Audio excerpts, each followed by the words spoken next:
Bueno, Sí, bueno, adelante, Hugo, te oyes bien. sí, ¿me escucho Sí, bien? Bueno, perfecto. primero una disculpa, pero me están despertando en la madrugada de Baja California.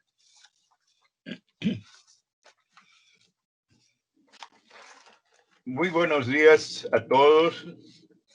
Es de veras un placer poder estar esta mañana aquí en pues vamos a llamarla recinto universitario y poder intentar tratar este tema. Si me permites poner la primera forma, nomás que se me volteó, Artemio, me la estás dando. Sí, ahorita ya aparece, le debe de aparecer en la pantalla lo que usted vea, yo lo que estoy viendo. La primera diapositiva tiene su nombre y viene una fotografía suya y un mural en la parte de atrás. Sí, sí. Este es, de hecho, una presentación que yo siempre tengo en todas. Estoy en el sindicato de maestros. Este es un mural que se hizo con motivo del 68, en 1970. Tiene 50 años, en este año cumplió. Y se trata de un mural relativo al movimiento de 1968. Es toda una historia de todo el movimiento estudiantil de aquella época. La siguiente, por favor.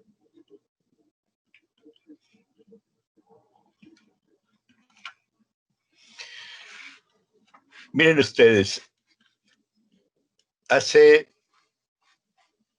más de 60 años, en 1953, entré a secundaria. En 1956 a normal y salí en 1959. Para esa fecha estaba llegando a Baja California Sur y me dieron mi plaza en Ensenada, Baja California. Desde entonces comenzó mi vida magisterial. Y me desempeñé primero, como ustedes ven, en un grupo de primaria, posteriormente en secundaria, después en normal.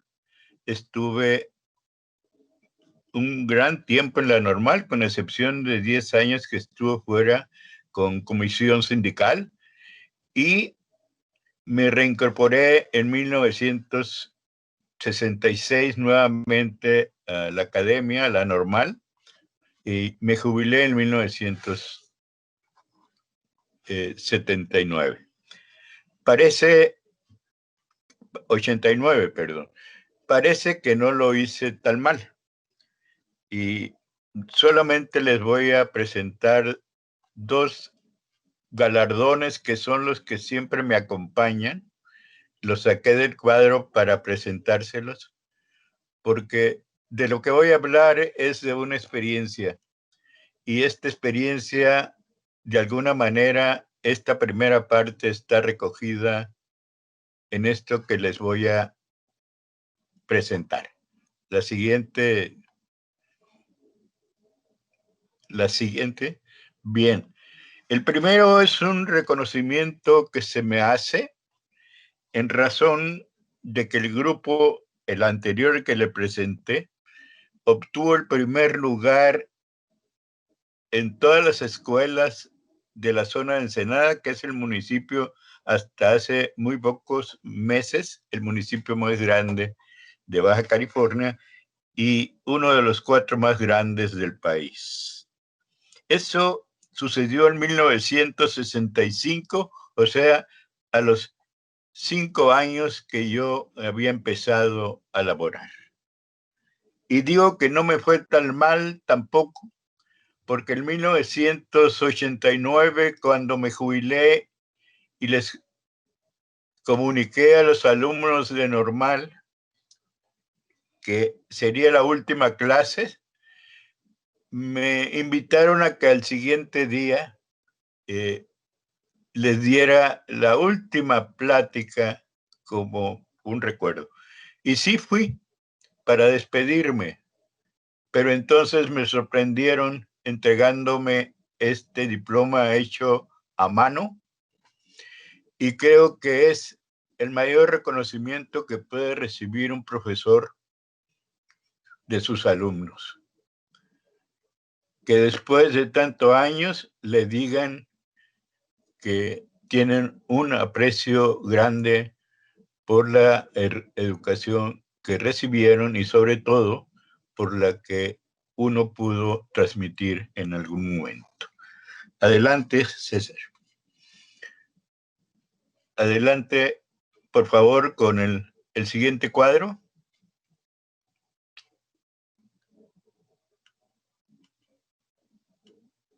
El siguiente cuadro, por favor. Miren ustedes, soy de una tierra muy lejana. Soy de la orilla de la patria. Soy lo que un poeta llamó el otro México. Este es un territorio muy abandonado y muy expuesto.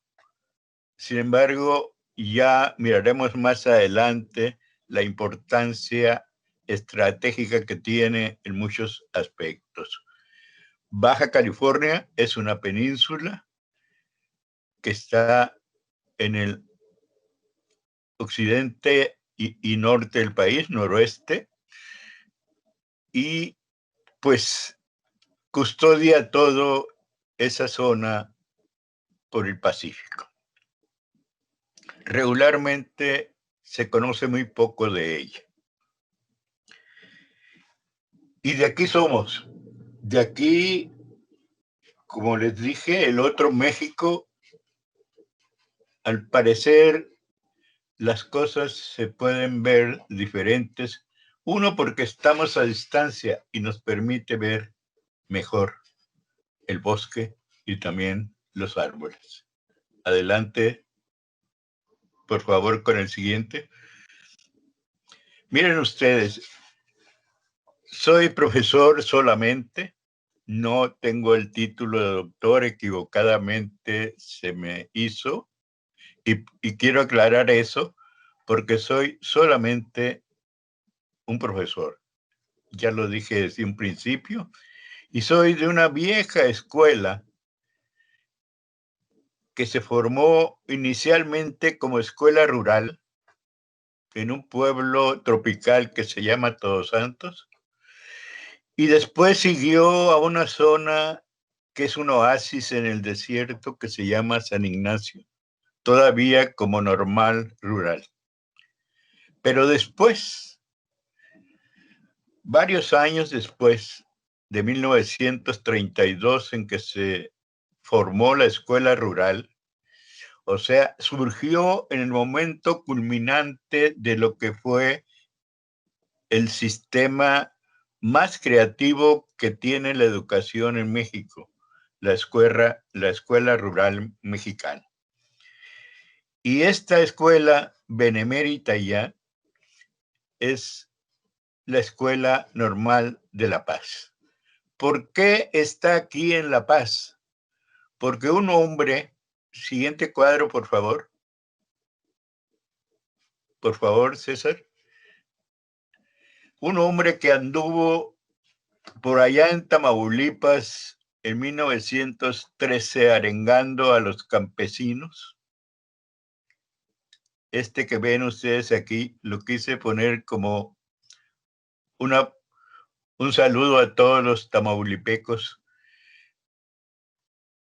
Siguiente, por favor.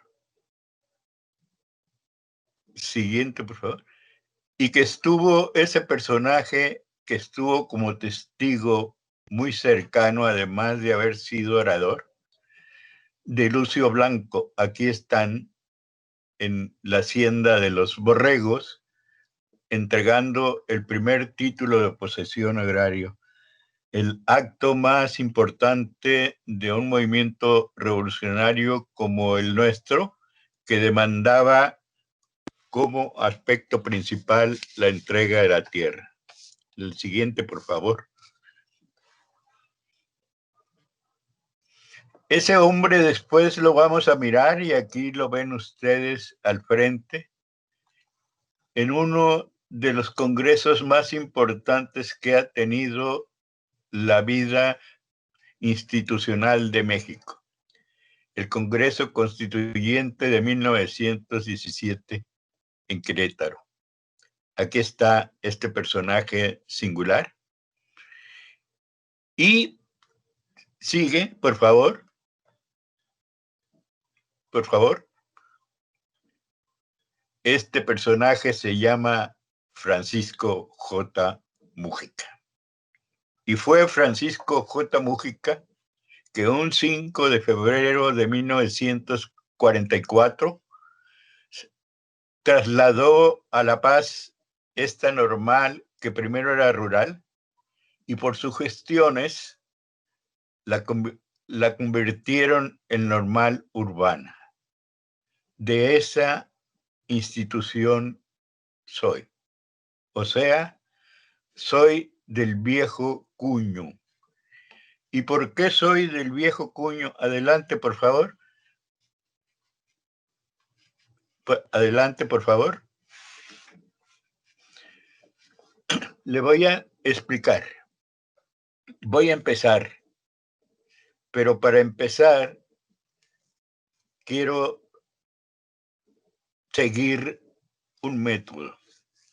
Y el método, como me lo dijo un viejo maestro, los métodos a veces hay que encontrarlos en la forma más sencilla. Y nos dijo, yo les recomiendo Alicia en el País de las Maravillas. Y efectivamente uno se sorprende cuando lee este cuento del siglo antepasado y ve que se repite casi lo mismo que hizo Sócrates. Un constante diálogo, un constante preguntar de una niña curiosa. Y ya saben que el concepto de curiosidad es toda una revelación. Así pues, solamente voy a manejar dos elementos del cuento. El primero sería este. ¿Podrías, por favor, decirme qué camino debo seguir de aquí? Preguntó Alicia. Eso depende en gran parte del lugar al que quieras llegar, contestó el gato. Entonces, el lugar no me importa demasiado, dijo Alicia. Entonces tampoco importa mucho el camino que tomes, dijo el gato.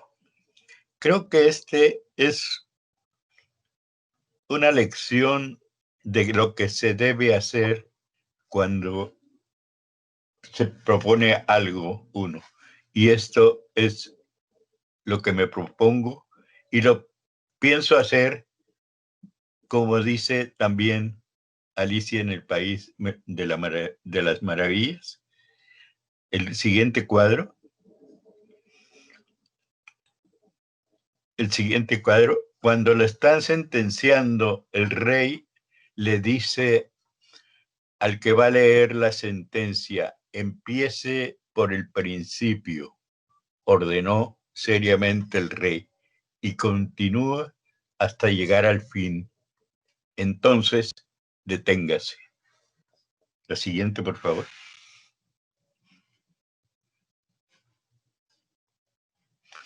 Me voy a servir también, o me va a guiar la mano de este personaje, Hannah Arendt, por los conceptos que utilizaré. Fundamentalmente el de educación, el de política, el de república, el concepto de comprensión y de juicio. Ella es una gran pensadora que ha podido comprender precisamente muchas de las cosas del siglo XX, que es precisamente el siglo del horror, pero además el siglo que nos alecciona para entender lo que está sucediendo, y eso es lo que pretendemos hacer con la ayuda de esta pensadora. Adelante, por favor. Miren ustedes, les decía que íbamos a iniciar y se dice que para iniciar algo hay que comenzar por el principio. Pero el principio tiene que ser un acontecimiento, así lo recomienda precisamente nuestro pensador, un acontecimiento actual que nos lleve hasta el pasado, es decir, que nos dé luz al pasado para poder entender por qué están sucediendo las cosas. ¿Y qué tenemos? Sobre todo con relación a la educación. En este momento voy a utilizar como metáfora esta expresión de Greta Thunberg cuando dice que la casa se nos quema. Es decir, ¿qué viene siendo la casa en este momento? La casa en este momento viene siendo la escuela, pero la casa no es la escuela. Esto hay que entenderlo muy bien. Y resulta que en este momento lo que está sucediendo es que acabó de romper toda la tradición de la ley que nos venía rigiendo. Se ha roto con la tradición más cuidada, que era el espacio privado de un espacio en donde se considera como inalienable y que es exclusivamente para la familia. Sin embargo, ante una emergencia como la que provocó un virus, todo se nos contaminó. Y la casa, el espacio privado, el de la familia, en donde tratamos de cuidarnos y de cuidar a los hijos, espacio precisamente para ese momento de cuando se es pequeño, que tiene que estar cuidado de todos los peligros que lo acechan, porque este mundo asedia, este mundo es terrible. Y resulta que este espacio es donde podemos generar las condiciones para que el nuevo, como decían los griegos, pueda empezar a través de las caricias, a través de la ternura, a través del cuidado, empezar a desarrollarse. Después se tendrá que ir a un espacio intermedio que le llamamos escuela y que viene de una voz latina que es school o escola, y que es el lugar destinado exclusivamente para el estudio. Es también un lugar resguardado para que allí apenas se empiece a enseñar cómo es el mundo. La escuela, pues, se trasladó a la casa y ahora ya no se sabe de veras cómo se debe de vivir en lo privado. ¿Por qué?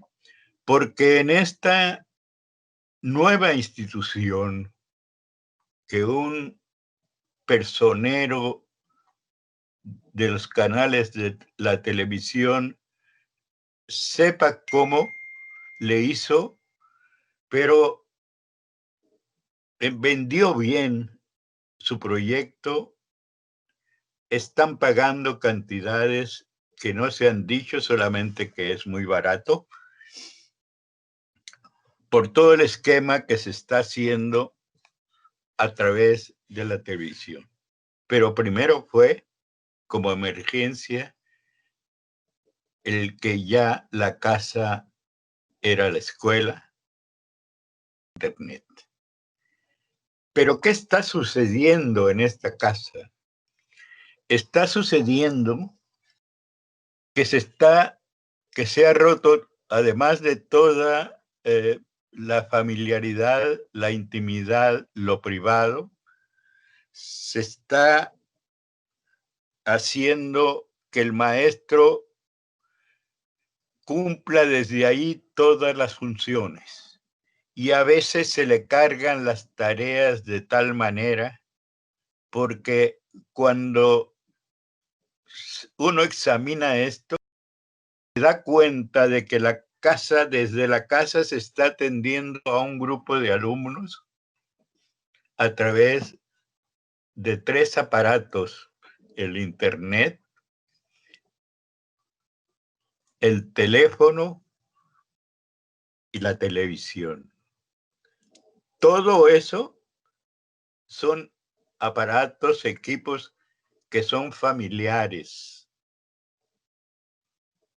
Eso, el pago de los servicios del teléfono, de la electricidad, del internet, el propio cable de televisión, todo eso lo paga quienes están llevando las riendas del hogar, sea la pareja o sea uno de ellos. Y ahí está. Pero además atendiendo no solamente, repito, a un grupo de alumnos por esa vía, sino calificando, mandando tareas, recibiendo tareas.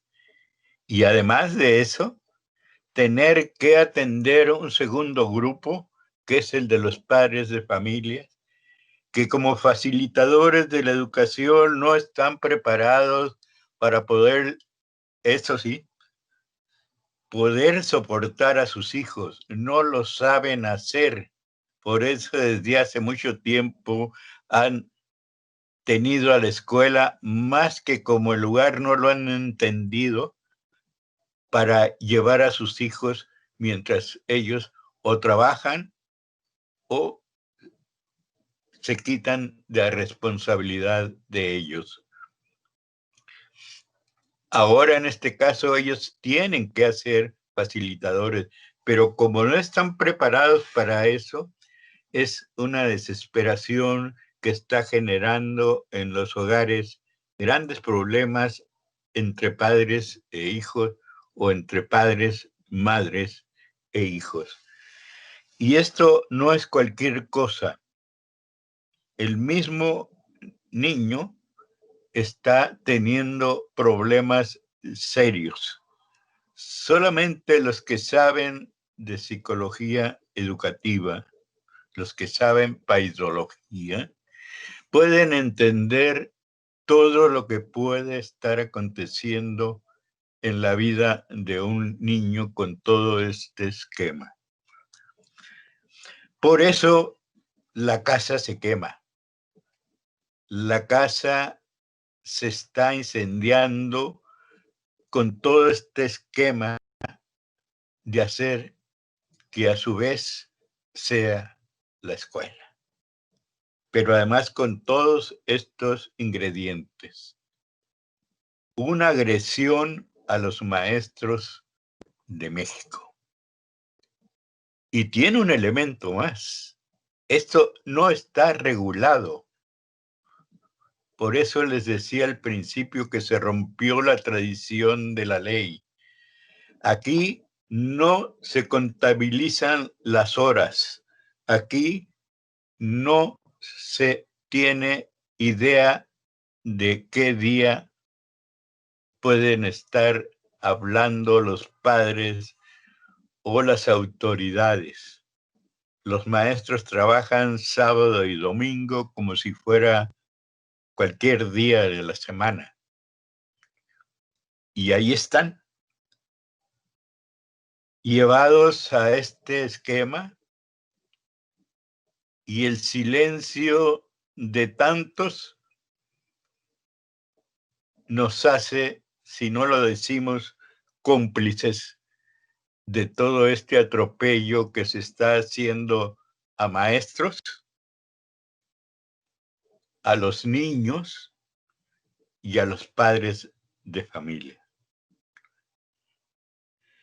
Debo decir, pues, yo dije que iba a hablar precisamente de los maestros, de los estudiantes,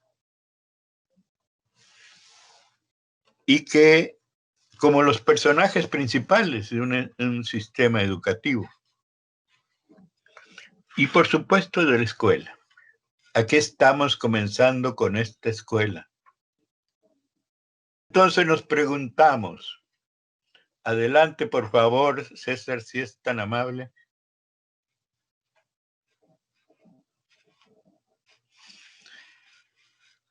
Les dije que se había roto el esquema, sí, y este fue un esquema que costó, el esquema jurídico que nos guía y que está roto con la escuela actual.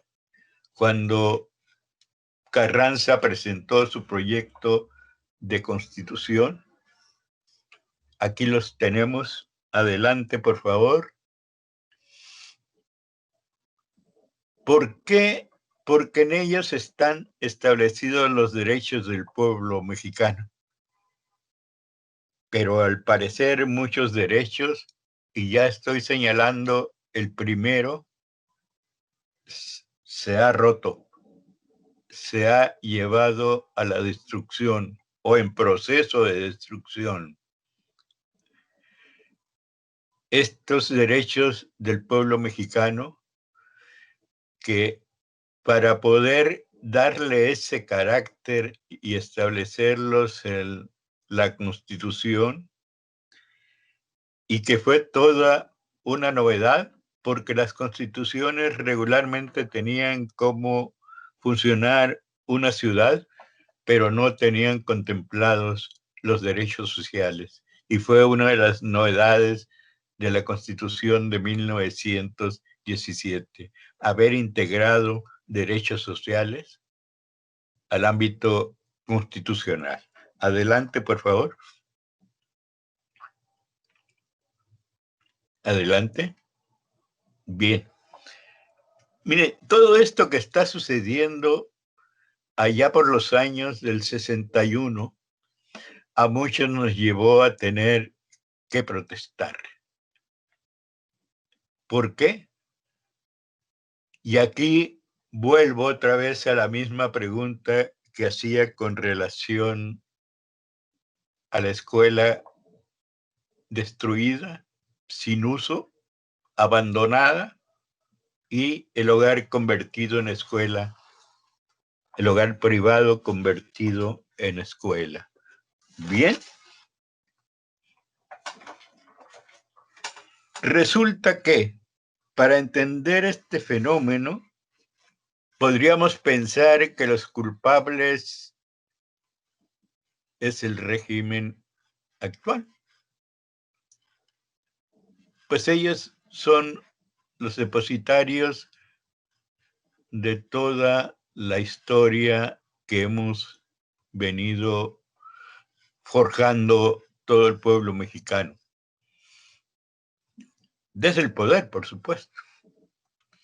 Y entonces podría pensarse, porque instrumentaron esto que se está poniendo en funciones y que no va a llevar a ninguna parte, porque este tipo de educación en realidad no está funcionando ni va a funcionar.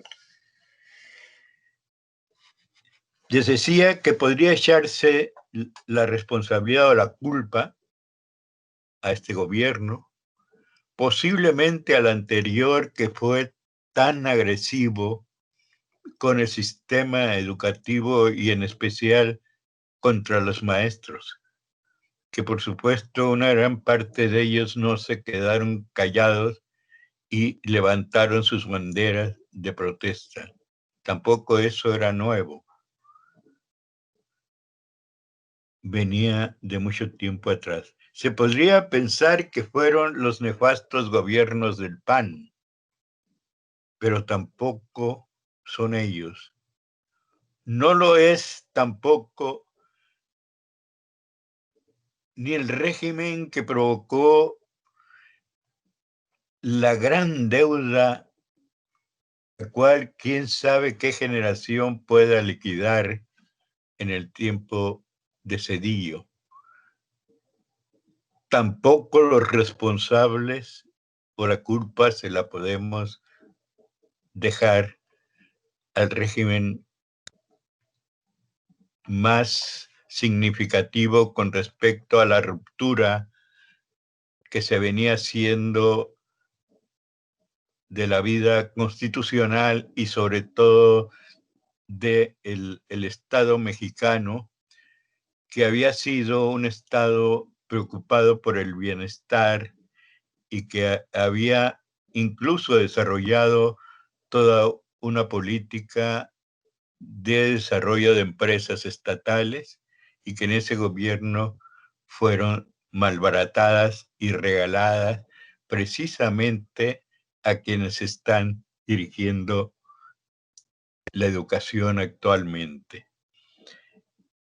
Tampoco son los responsables, tampoco son ellos, no es ahí. Y podríamos irnos con aquel que le pidió perdón al pueblo y paz a los empresarios ricos de Monterrey, cuando toda esa ofensiva de los bárbaros del norte asediaban al régimen y provocaron, junto con todos los intereses extranjeros, la gran devaluación de los primeros años del 80. El que se dijo que era el último gobierno de la revolución. Yo creo que estaba en lo cierto. Y una revolución que ya no era tal. Esa revolución había quedado definitivamente desnuda, pero desde antes. No solamente había quedado desnuda con todo lo que sucedió un sexenio anterior, con toda la guerra sucia que hizo contra los jóvenes inconformes que solamente encontraron una ruta y que fue desastrosa para toda una parte de la generación, porque había entre ellos jóvenes muy valiosos, sobre todo muchos jóvenes de estas zonas del norte, de Monterrey, de Chihuahua, de Tamaulipas, de Coahuila, de Sonora, de Baja California, y también del sur, porque al mismo tiempo otros jóvenes de la misma camada hacían lo propio. También fueron víctimas de esta guerra sucia entonces, entre ellos 2 o 3 maestros muy destacados, uno en 12 guerreros, uno de ellos muy destacado en las luchas precisamente del 63 al 73, Lucio Cabañas, que lo habían obligado a irse a las montañas de Guerrero. Debo decirles que tampoco podemos encontrar ahí la responsabilidad. No. ¿Dónde entonces encontrarla? Sin duda, ya Daniel Cosío Villegas había dicho que el régimen de la revolución había concluido, y eso lo dijo por allá en los 40. Y es cierto. Allá en los 40, no solamente quedó desnudo y destruida toda la obra que se había forjado durante las décadas anteriores, sobre todo a partir de que se institucionalizó con la Constitución en 1917. Y en este caso va la escuela, una de las primeras instituciones que es gravemente trastornada es la educación.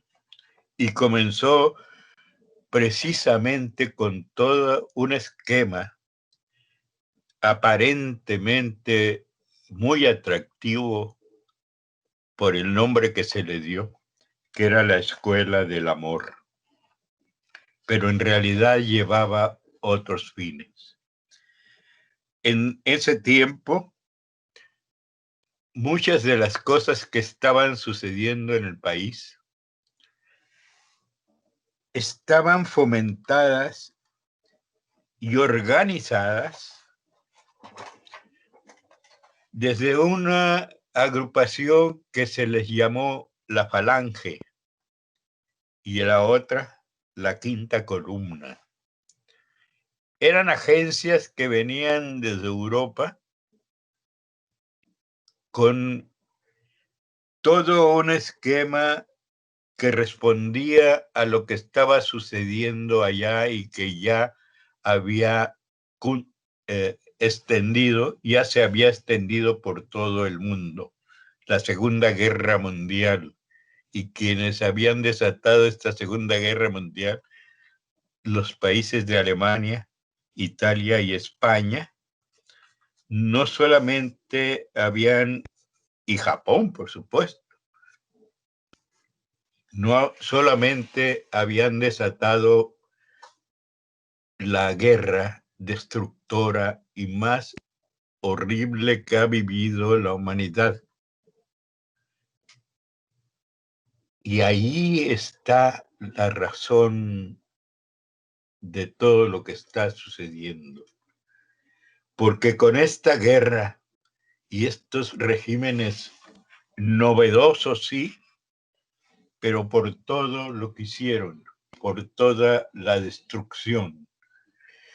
Y una de las cosas que destruyeron fue la tradición de pensar, la forma de enjuiciar. En otras palabras, desquiciaron al mundo y lo llevaron a grados superlativos de terrible novedad, de brutal novedad, que quienes fueron los que soportaron toda esa fueron los parias del mundo, las naciones diferentes, porque se desarrolló un racismo, un desprecio a todo aquel que no fuera de la sangre que ellos proclamaban como superior y una raza superior. Estos agentes que llegaron a nuestro país formaron organismos que todavía perduran. algunos todavía hasta como partidos políticos. Ahí están, actuando todavía hasta con registro constitucional. Yo creo que muchos de los que están ahí ni saben esta historia de cómo se forjaron, pero ahí andan todavía. Y agrupaciones de todo tipo. Serían 3 agrupaciones que ni vale la pena mencionarlos, pero como algunos pudieran estar no con conocimiento de ellos, pues son los grupos del muro que empezaron a surgir. Y, por supuesto, los que empezaron a integrar el Partido de Acción Nacional. Y también los caballeros de Colón. Ahí está la falange actuando y forjando instituciones para actuar en la vida pública de México. Y estar actuando precisamente siguiendo ya en forma más matizada muchas expresiones de aquel entonces. Y es aquí, en este momento de desquiciamiento, en este tiempo de resquebrajamiento de la tradición política, cuando todo el mundo se ve afectado. No hay parte del mundo que no sienta todo ese rompimiento. Precisamente en esos momentos estamos entrando a la que se considera no la edad moderna, la época moderna, porque empiezan los científicos a tener el manejo de elementos muy riesgosos, muy peligrosos, y a estos países beligerantes, principalmente los beligerantes que están a la cabeza, echan mano de todos estos recursos que la ciencia había llevado hasta los extremos de fabricar la destrucción. Fue así como la manifestación más fuerte fue la de Hiroshima y Nagasaki. Parece que con ello estamos entrando a esa época moderna y fue destructiva, fue terrible y fue inhumana. Pero de ahí en adelante, aunque fueron derrotados los principales naciones o los gobiernos que desataron la guerra, los que quedaron como hegemónicos se quedaron con muchas de estas enseñanzas. Y uno de ellos, que se empezó a convertir en el gendarme del mundo y que empezó a tener la hegemonía económica sobre el mundo, el mismo que había logrado que el reducto más belicoso y que tenemos de vecinos por el oeste, o sea, los japoneses, cayeran vencidos. Así fue como se empezaron a ver toda la acción de este gendarme del mundo. No quedó país de América casi que no intervinieran. Y por supuesto de Europa. Pero es un momento en que también se empieza a revelarse todo el mundo. y estamos llegando al umbral de lo que yo denominé la crisis de la década del 73, del 63 al 73. Y lo digo para nuestro país y para lo que nos corresponde exponer en este momento. Miren ustedes, en la década de los 50, cuando yo estoy egresando precisamente de la normal, en México se está instalando, por un lado, desarmando a los maestros cuando se logra que su organización, que era muy nueva, se había formado en 1943. El gobierno establece que debe estar regida por alguien muy afín a ellos y deciden que lo dirija un ingeniero que es representante del Politécnico, que se llamaba, que se apellidaba Robles Martínez. Este Robles Martínez se hace el dirigente de los maestros en 1949 y con él se empieza a vivir en este país lo que se conoció como el charrismo sindical, que después toma ese nombre por otro dirigente que usaba traje de charro, que también era muy apegado al régimen de aquel tiempo. El régimen se encargó precisamente de desarmar a los maestros poniéndole a una persona muy cercano a ellos.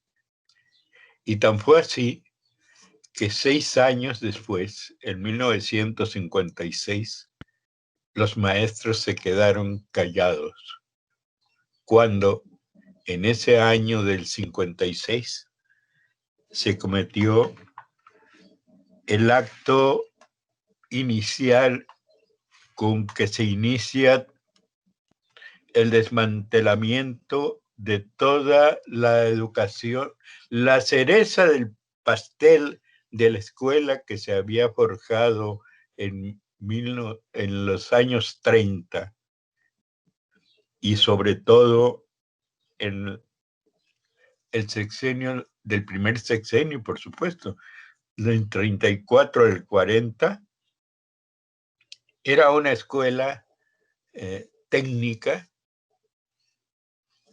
que era donde se preparaban a los técnicos para el servicio de la patria, todavía así se le dice, y era el Politécnico. Y el Politécnico era una institución que tenía hasta internado para que pudieran ir los jóvenes más humildes a estudiar.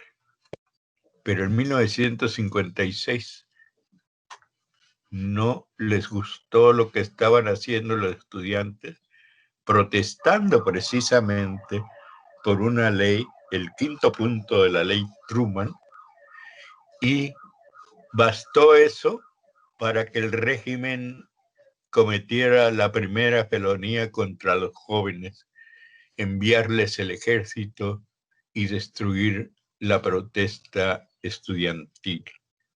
1956, no se nos olvide, es el umbral de lo que posteriormente vendría desatándose.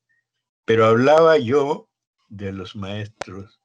Estaban tan desprotegidos los maestros que en 1958-59 un grupo de maestros inconformes se levantó con banderas reivindicativas, no solamente salariales, sino educativas. Y este movimiento, principalmente en la Ciudad de México y en la sección 9ª del Sindicato Nacional de Trabajadores de la Educación, cobró tanta fuerza que fueron también, junto con otros trabajadores que se habían rebelado por derechos laborales, los tranviarios, los ferrocarrileros, los maestros se pusieron y se levantaron en lucha y acción y en huelga, y fueron reprimidos y encarcelados sus dirigentes, en especial la sevicia se vino contra el dirigente principal, el profesor normalista de Ayotzinapa, Otón Salazar. Dije este nombre a propósito, porque Ayotzinapa es un referente hasta el momento, mucho lo mencionan, pero tienen que mencionar el contexto de esta escuela y su tradición. Esta escuela es uno de los últimos vestigios de de lo que queda de la auténtica y real escuela mexicana, la escuela vinculada con el pueblo. Y todavía tiene el nombre de Escuela Rural de Ayotzinapa, aunque lleve el nombre de Isidro Burgos. Es la escuela rural. Y esta escuela rural ha sido la que ha formado a cantidad de jóvenes de esas entidades que han tenido la posibilidad de entender su entorno, el cercano y el más lejano, y levantarse en protesta. Y no solamente en eso, junto con otros de esas mismas escuelas, haber forjado una organización que se llamó Federación de Estudiantes Socialistas Mexicanos, la FENX.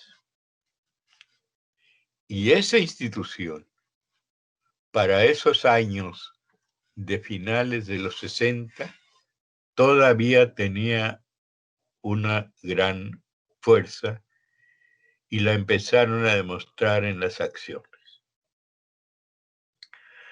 Precisamente en 1963, esta Federación de Estudiantes Normalistas, la Federación de Estudiantes Michoacanos,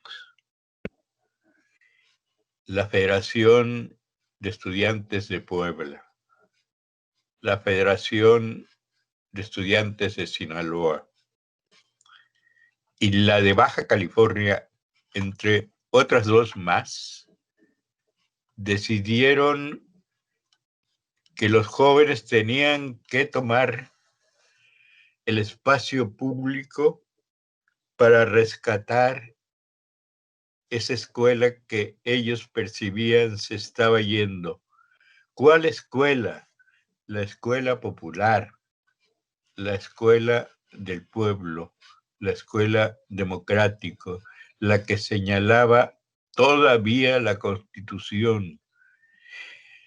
Allí, en este aspecto, en estos años, debo decirles que se están, si bien dando a conocer unos libros de textos muy novedosos, también todo un plan que denominaron de 11 años. Y a partir de ese plan de 11 años, se viene toda una serie de transformaciones. Muchos no aceptaban todas estas transformaciones Les voy a decir solamente que en esos primeros años, en la educación normal, hubo 4 intentos de transformar la educación normal. Se han hecho muchos intentos desde esa fecha. No sé cuántos, no los tengo contabilizados, pero hasta la fecha todavía se anda buscando cuál es la forma para formar a los formadores. Y no se ha encontrado porque ya lo establecimos. El mundo está desquiciado y nosotros no fuimos ajenos a ese desquiciamiento. Y ya estamos viendo precisamente eso. Pero ¿qué más pasó en esos años? Que ante esta inconformidad que ya se manifestaba de los jóvenes,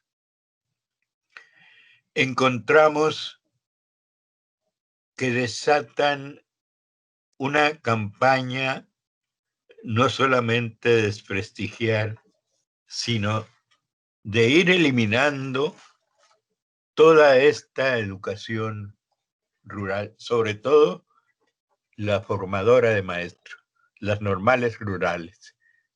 Y fueron las primeras que empezaron a sentir esa destrucción. Se empezaron a desaparecer las escuelas normales rurales. Han perdurado algunas por la terquedad y sobre todo por la forma en que estudiantes, padres de familia y algunos maestros las han defendido.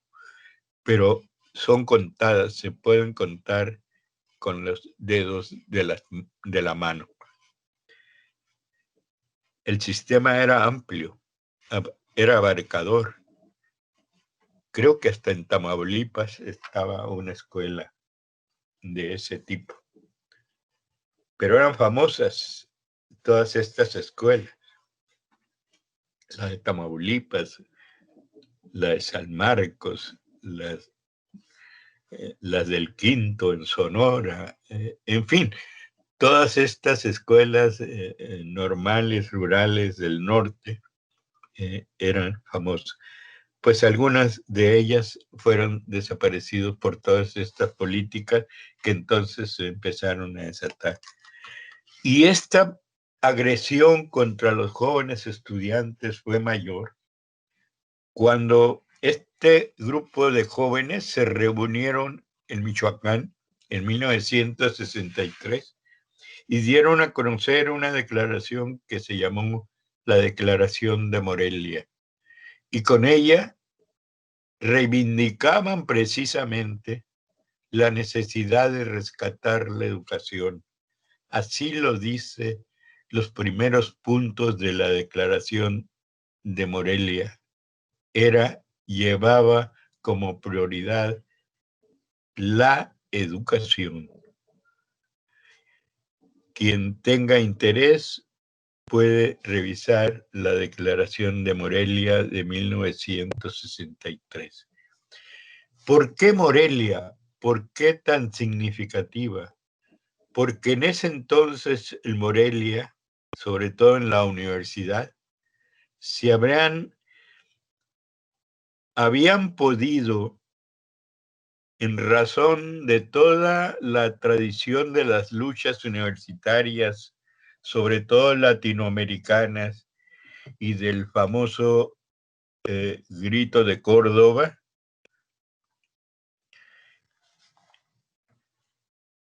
transformar la escuela nicolaíta, la de Miguel Hidalgo, la de Morelos, y habían logrado que en su currículo se establecieran otras formas de entender las realidades, otra forma de entender la historia, otra forma de revisar la ciencia.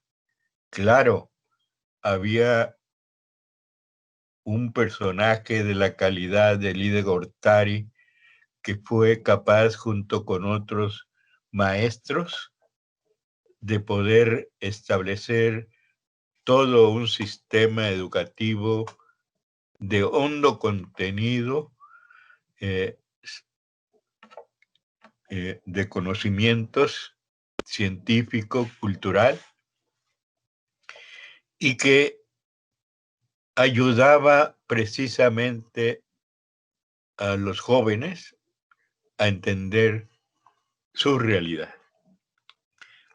El régimen no podía soportar esto y también apuntó todas sus baterías contra aquel sistema educativo de Morelia y lo logró, lo destruyó.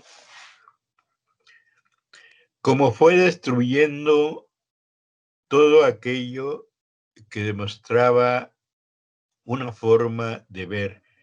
El régimen, para entonces, ese que había desnudado teóricamente Daniel Cosío Villegas, como lo dije antes, ahora, con la acción desatada desde Morelia por los jóvenes estudiantes, empezaban a caerse sus últimas vestiduras, sus harapientas vestiduras que tenía de revolucionario, y empezaba a quedar desnudo y enseñaba su escualidez, pero en su escualidez se miraba lo esclerotizado de todo su sistema de gobierno. Y ese sistema de gobierno de esos años fue endureciéndose de tal manera que al correr de todos esos años generó cantidad de acciones en contra de los jóvenes de los distintos estados del país. Llámese Guerrero, Puebla, Chihuahua, todo el norte, Sonora, Sinaloa, en donde quiera. O sea, lo que habían hecho en el 56 en el Poli y al mismo tiempo a sus escuelas de extensión como la técnica de Tijuana en esos años, había provocado que siguieran esa ruta los regímenes y fueron muy consecuentes. Iban poco a poco eliminando todo lo que estuviera en contra de su forma de régimen y a qué intereses estaban sirviendo.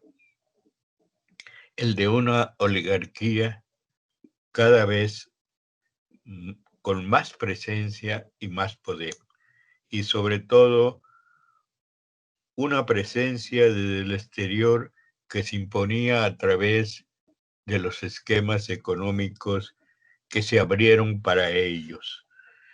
Es así como en ese transcurrir se dan acciones en todos los estados. No hay estado que no se esté movilizado. En algunos momentos los mismos jóvenes fueron los sujetos más importantes para que fueran obligados los gobernadores a dejar sus gobernaturas, y este fue el caso de Guerrero, el caso de Chihuahua y el caso de otros en el país. No está por demás decir que aquello que estaba sucediendo puso al régimen a tener que preparar la acción más destructiva y empezó a seleccionar todo un personal, el que estaba a su servicio y que se llamaba Estado Mayor Presidencial, y los otros que ya estaban actuando, los granaderos. Y esos granaderos empezaron a ser preparados sus jefes desde mucho tiempo atrás por un agente especial que había de la Central de Inteligencia Americana. Muchos de ellos estaban en la nómina. Les recomiendo lean el libro 68 de Sergio Aguayo y se van a dar cuenta de cómo estaban cooptados gran cantidad de los jefes policiales de este país. Así pues, tenemos que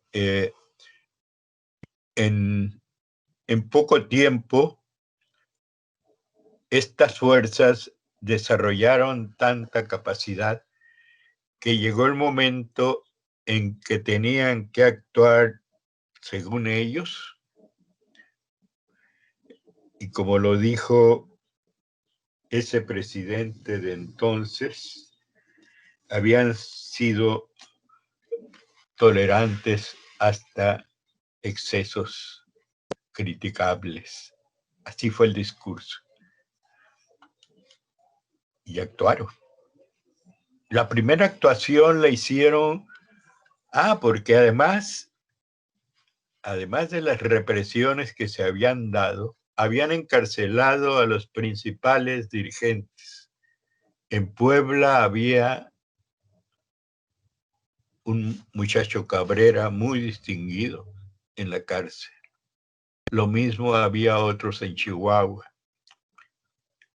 Había otros en la Ciudad de México. Y ya había otros en otras cárceles.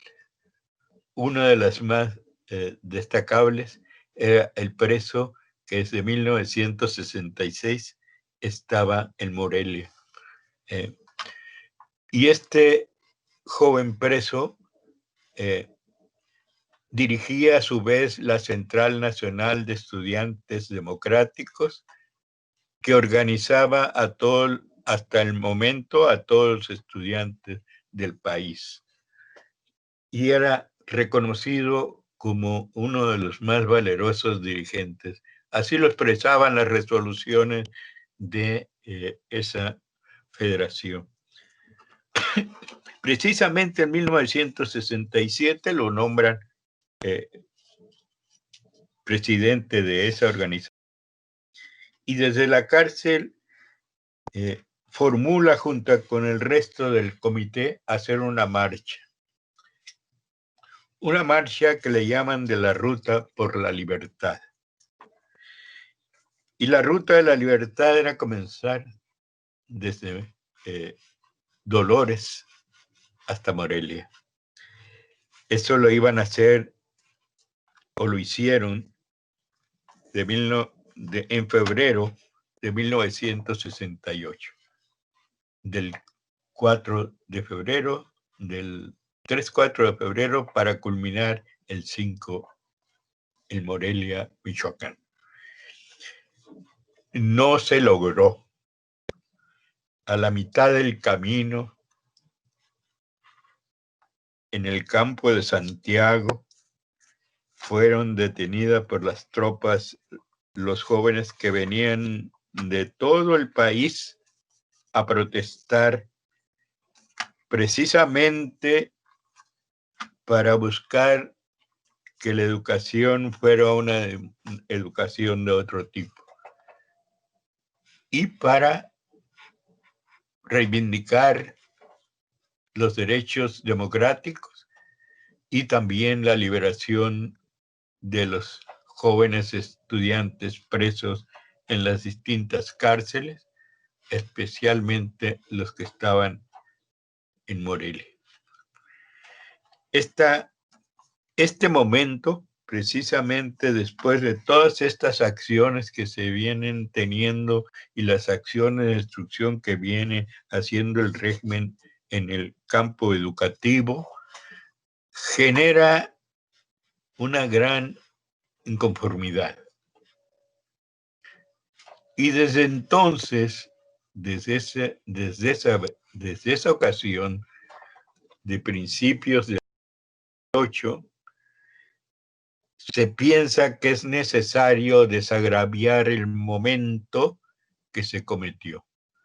Todavía no lo pasa eso. Y resulta que con en desagraviar lo que habían hecho en la marcha, porque la habían detenido con todo lo que es el poder del ejército, y ya muy preparado precisamente para las acciones antiestudiantiles y antijuveniles. Y ahí ya encontramos en toda esta época a personajes ya muy destacados ahora todavía en el espacio público. Y es en ese año del 68 cuando, al organizar desde entonces el desagravio, el 26 de julio, se inicia, voy a entrecomillar, el movimiento estudiantil. Pero como vengo narrando, el movimiento estudiantil no fue ese año. El movimiento estudiantil se genera desde el 56 con el movimiento del Poli y cobra fuerza a partir de la Declaración de Morelia en 1963. Lo que pasó en ese tiempo ha sido muy repetido. Yo vengo sosteniendo que la gente conoce tanto este momento que a veces no se detienen a pensar cómo es que se llegó hasta ahí. No se fijan todo lo que se generó precisamente de años anteriores, porque el 68 ya están ahí presentes estudiantes de todo el país que se habían formado precisamente en las acciones anteriores de estas luchas que se habían emprendido desde 1963. O sea, no era algo espontáneo, no era algo que sucedía del 26 de julio en adelante del 68. No. Pero además, lo que se recuerda más es lo más terrible, es la masacre. O sea, es lo que no se quiere olvidar. Está bien que no se olvide, pero no se debe olvidar la base, su antecedente.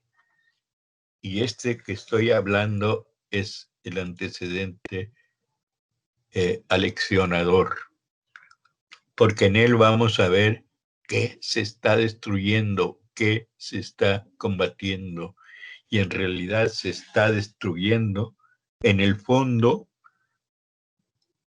todo lo que quedaba de vestigios de una tradición escolar. O sea, esta década es aleccionadora, pero no solamente es en este país. Esta década tiene un significado en el mundo,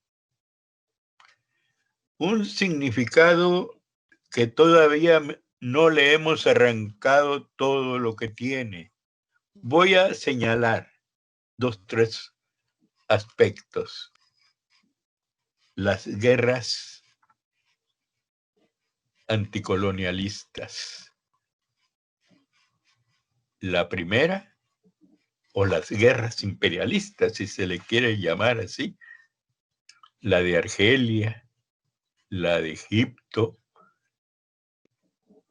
la de Vietnam, y todas esas guerras que llevaron precisamente a poner de manifiesto lo que estaba sucediendo en los países donde estaba pasando, o sea, los que estaban desatando esas guerras. Y es así como en esa década también, en Estados Unidos se desata un movimiento por los derechos civiles, no solamente de las minorías, y es algo que aquí se empieza a poner de manifiesto. Es el momento, la década en que las minorías empiezan a exigir sus derechos y empiezan a requerir que se escriban sus memorias, las minorías. Por eso un historiador de francés, Pierre Nora, elabora toda una teoría sobre la memoria histórica, y no es más que las memorias precisamente de los grupos emergentes que se están dando en ese momento.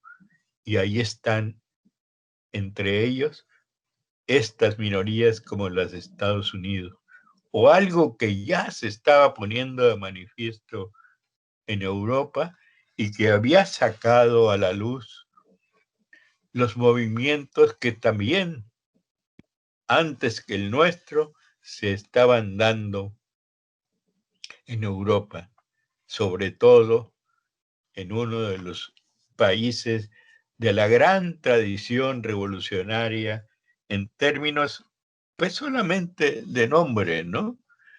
En Francia, con todo el movimiento estudiantil francés.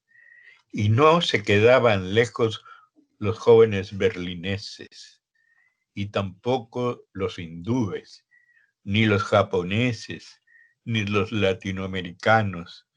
El mundo de los jóvenes, que es un mundo que no se ha escrito, y ojalá los historiadores empiecen a hacerlo, a rescatar la memoria histórica de la juventud en términos de eso, de memoria histórica, sobre todo a niveles regionales o nacionales. No se tiene rescatada esa memoria. Y aprovecho precisamente este Congreso de Historia para hacer un llamado a que se empiece. Yo quisiera hacerlo, pero no soy historiador. Solamente soy un observador y contando una experiencia que hemos vivido. Debo decirles además que en este mundo no solamente están estos europeos, está del otro lado de lo que ya se había llamado el muro. Un país pequeño y que había levantado banderas de renovación y muy saludables, que le llamaron la Revolución de la Primavera. Era Checoslovaquia y el centro era Praga. La Praga de nuestras definiciones. Y digo de nuestras definiciones con mucho sentimiento,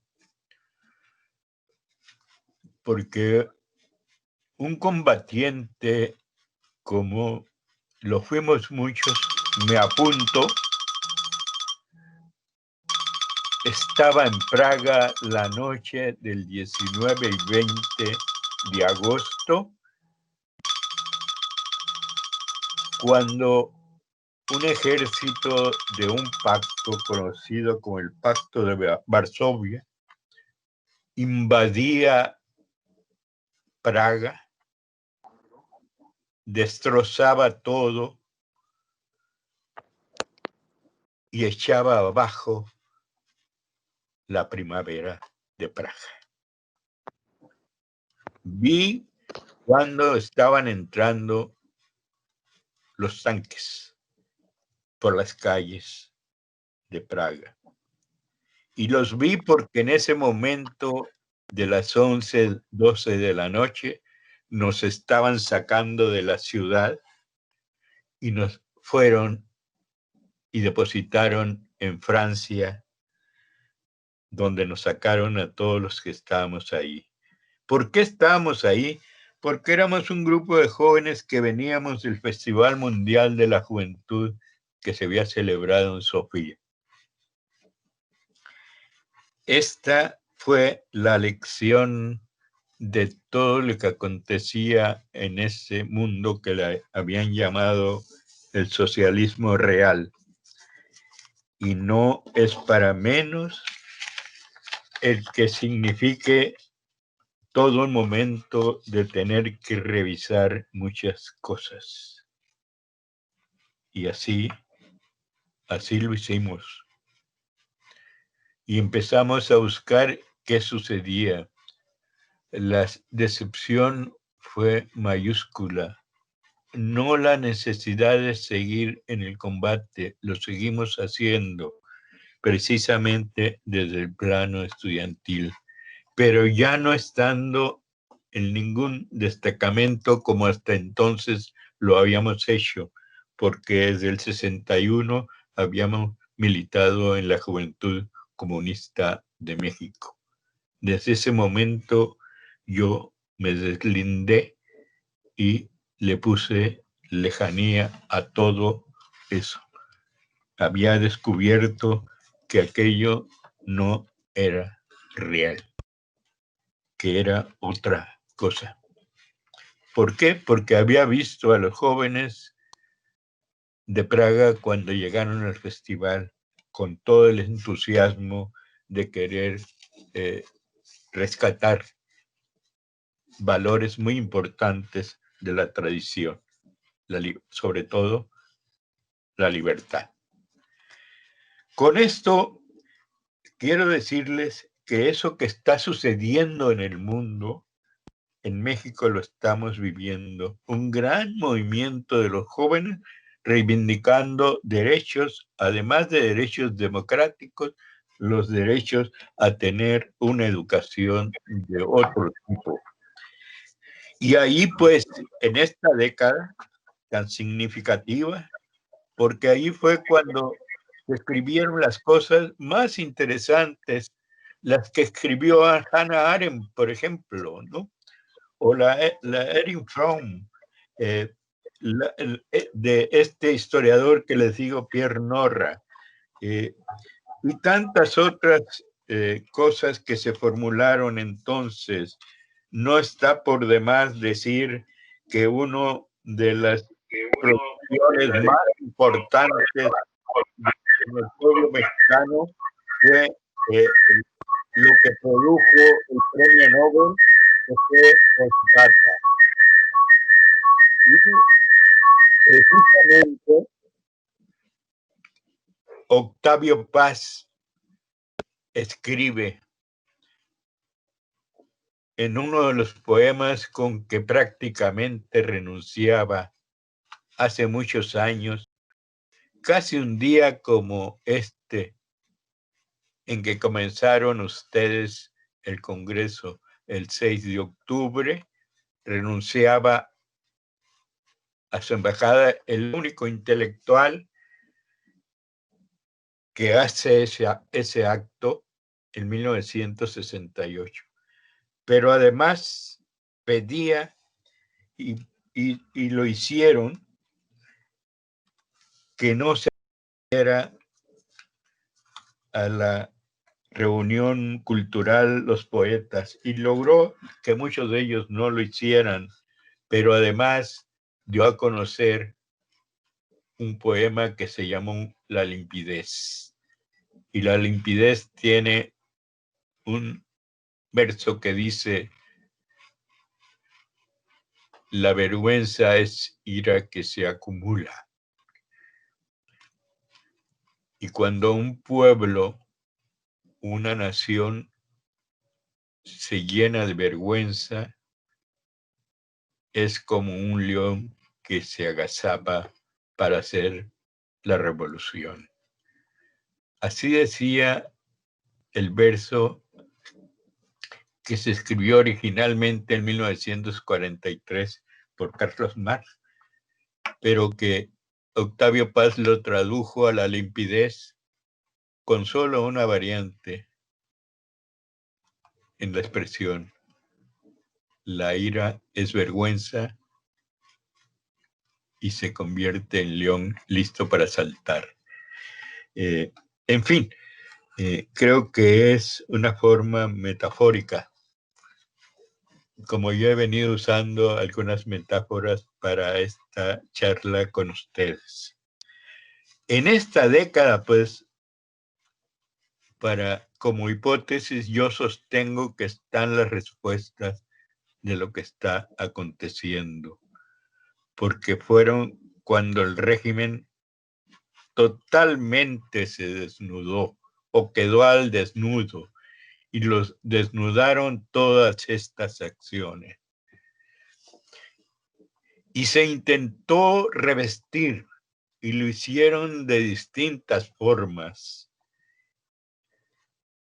Crearon un sistema de apertura. El charro que controlaba el sindicato de maestros fue cambiado en 1970-71 por otro porro igual que venía de la misma escuela, pero más apegado al nuevo esquema, Carlos Longitud Barrios, de San Luis Potosí, que empezó a controlar el movimiento, el sindicato de maestros. Y de allí, ya con él, se integró a su grupo una muchachita del sureste muy ambiciosa llamada Elvester Gordillo, que después, por disposición también del régimen, como lo fue su maestro Longitud, en una oficina de gobernación la hicieron secretaria general de los trabajadores de la educación. Dije que iba a hablar de los maestros, por eso estoy haciendo todas estas referencias. Y ahí está todavía, intentando estar en el espacio público, como lo estuvieron los cantores de la guerra sucia, del régimen que sostuvo la guerra sucia, es decir, los heraldos, dirigentes del PRI, dirigentes de educación, en fin, dirigentes del Seguro Social. Ahí estaban. O sea, no estamos tan lejos. Y aquí estamos nosotros todavía para dar testimonio de todo esto. La siguiente, por favor. La siguiente, por favor, César. Me voy a ir rápido porque creo que he abusado de su confianza. Adelante, César. César, por favor, el siguiente. Según aquí ya puse la otra, ¿es la otra? Sí, por favor. Ya no la pones. Es de... Aquí estábamos ya en pleno espacio público en todos esos tiempos del que estoy narrando lo que sucedió en la década del 60. Pero en la siguiente, por favor, la siguiente, César.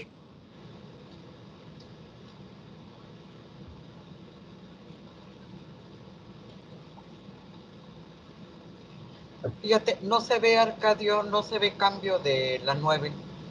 ¿De la 10 no se tiene?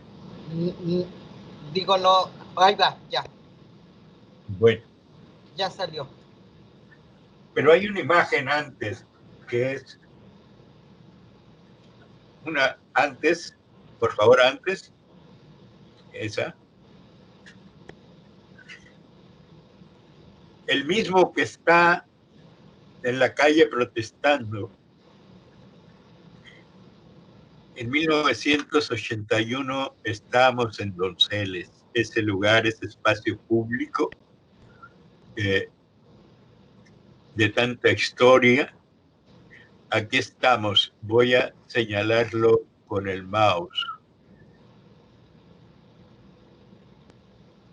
Pero si se fijan ustedes bien en los detalles, nosotros estamos aquí, precisamente levantando detrás de una persona muy alta. Ahí estamos protestando en Donceles como diputados. Y se ve ustedes unas líneas atrás. Ahí está Campa, ahí está Otón Salazar, ahí está Arnoldo Castillo, ahí está Pablo Gómez, ahí está un paisano de ustedes. Ahí están los del PPS y ahí estamos nosotros.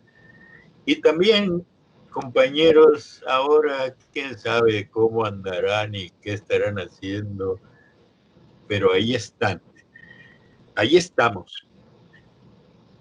Y están muchos más que sería largo nombrar. Es la 51 legislatura, es la primera legislatura que surge de la reforma que se hizo en los 70, esa de la apertura que les dije. ¿Y por qué traigo a colación esto?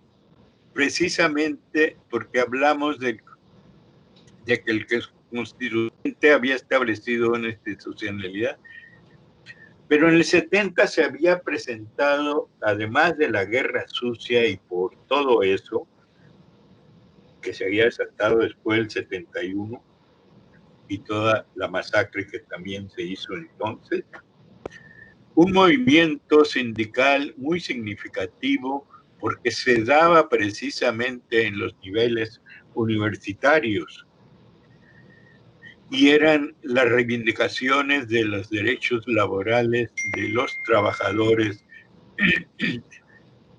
universitarios y de otros sindicatos de industrias novedosas como era la petroquímica.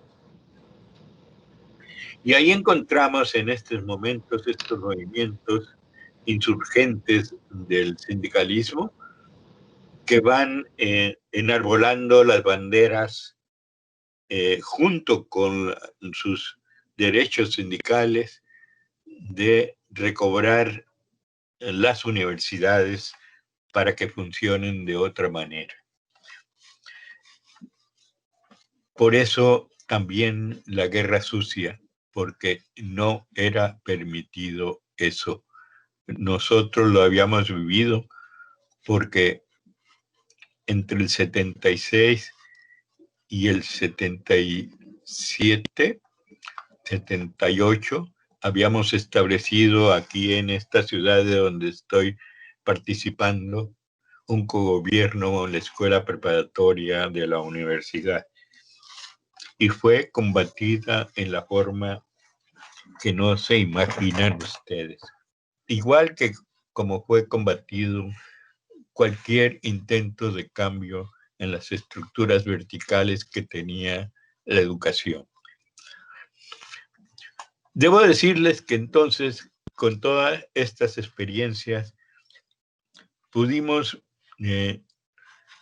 por iniciativas, impulso de todas estas cosas que estoy manifestando, se presentó la necesidad de hacer un cambio en el artículo 3. Y se logra, adelante por favor, la siguiente por favor, César, Arcadio, que participáramos en estas acciones legislativas, sobre todo en un punto importante, la reforma al artículo 3, sobre todo en la fracción más novedosa, más discutible y que logramos sacar adelante en la mejor manera en que entonces se podía lograr. La fracción 8ª del artículo 3 constitucional, el derecho a la organización sindical en las escuelas universitarias y el derecho a establecer las relaciones laborales de acuerdo al artículo 123, fracción A, apartado A. Así pues, pienso que de alguna manera hicimos presencia nuevamente en la acción educativa de este país a través de la legislación que hizo posible que se lograra avanzar en la organización y en el derecho de los trabajadores universitarios a la organización y el respeto.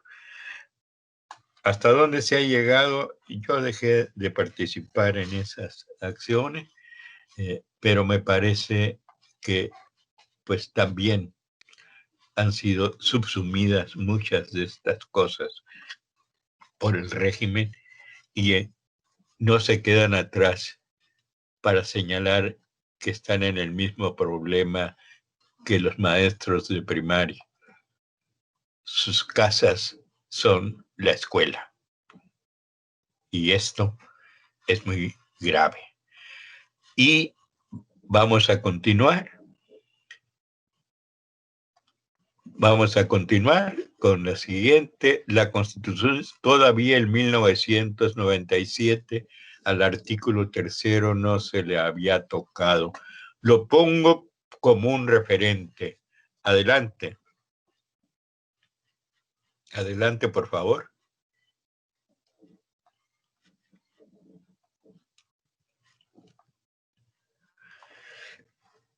Bien. Quiero expresarles con esto que hasta 1997, les decía, el artículo 3, de ahí en adelante, lo que le hicieron es cosa que se dejó hacer. Y viene precisamente de que fuimos atraídos por todo este esquema en donde la capacidad de pensar por sí mismo, la capacidad de hacer juicios, se ha venido perdiendo.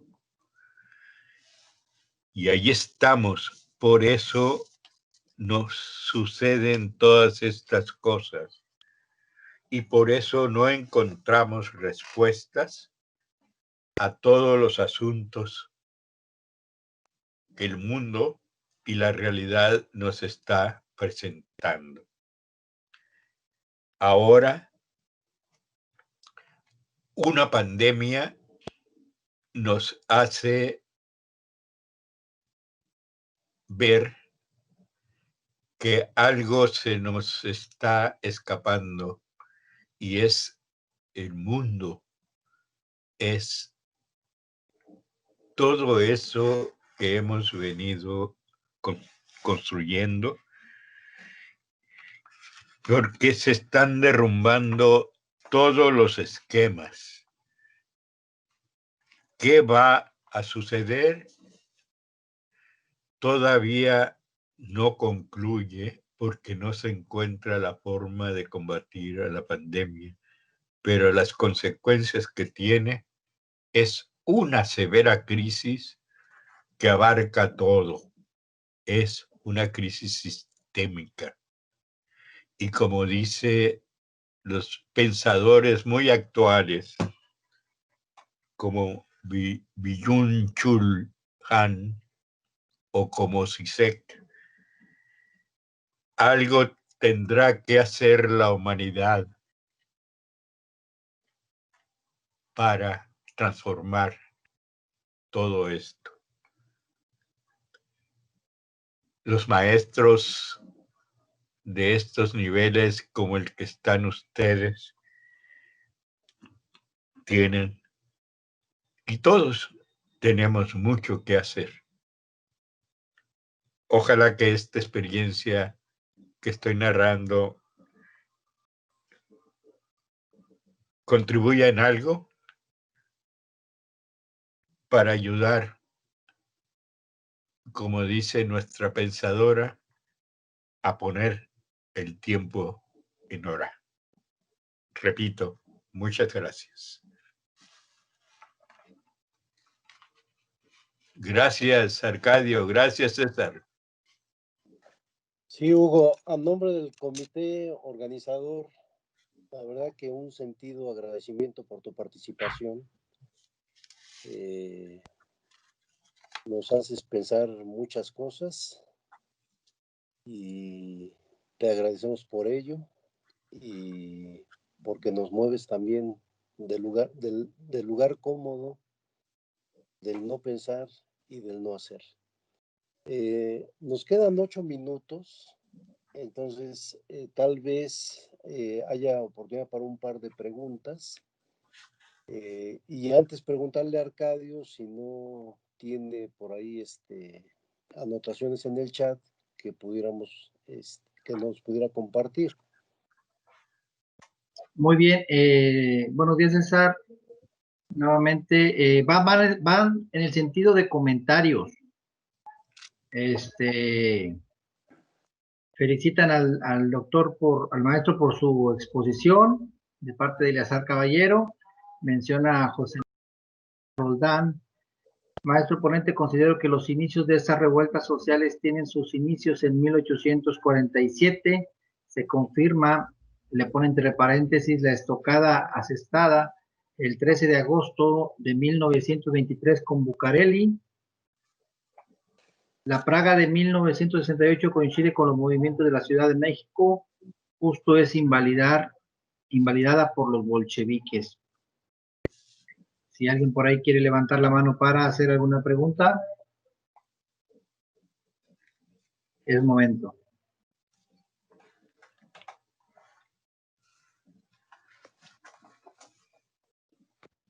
Sigo con los comentarios. Dice, muy valiosa su trayectoria, muchas gracias por compartirla.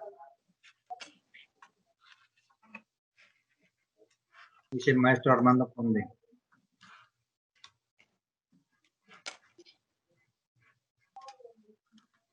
Dice Armando Conde también, permítame ponerme de pie, excelente participación, maestro Hugo. Así también lo felicita José Fernando Vázquez Martínez. Muchas gracias, maestro Hugo.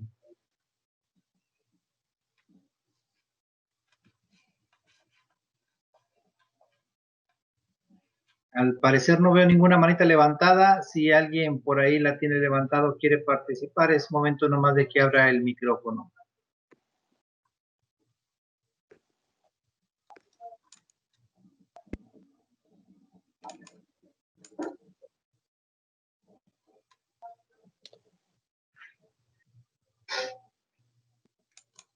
Bueno, si nadie se anima, Hugo, quisieras hacer algunos comentarios respecto a los comentarios que te han hecho. Mire, por principio, pues agradecer la atención y los señalamientos que han hecho y sobre todo recordar estos momentos de memorias históricas. Alguna no la tenía yo contemplada, pero me parece que cualquier cosa que se pueda empezar a buscar y a encontrar debe ser bienvenida. Y ustedes que son, pues ya con esto, un referente para ir entendiendo mejor la historia y las memorias históricas de nuestra, y sobre todo lo que señalaba de estas acciones, de estos movimientos, de grupos, de tendencias que no están recopiladas y que no se integran a la historia, pasan desapercibidas. Yo pienso que son muy valiosas las aportaciones que hace el maestro. Muchas gracias. Y muchas gracias por esta invitación y la oportunidad de poder compartir estas experiencias, repito. Muchas gracias. Sí, gracias, Hugo. Un abrazo y estamos en contacto contigo. Gracias, hasta luego.